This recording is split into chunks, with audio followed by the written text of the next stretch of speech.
Hi, welcome to Tiny Tales Review. I'm so happy you're here for our very first video. Looking for a simple and nutritious food for your little one? Today, we're making soft mashed apple using just one simple ingredient. Cook the apple until completely soft, remove the peel and seeds, and gently mash it into a smooth, baby-friendly texture. Apple provides natural carbohydrates for energy, fiber to support healthy digestion, and nutrients like vitamin C and potassium. It also contains beneficial plant compounds. Remember, apple isn't a high-calorie weight gain food on its own. It's best thought of as a nutritious fruit for a balanced diet.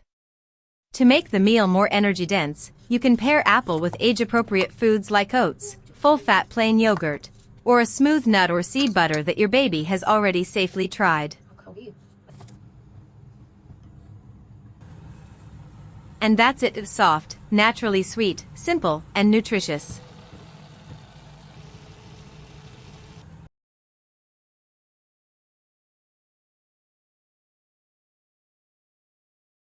Save this easy baby food idea for later.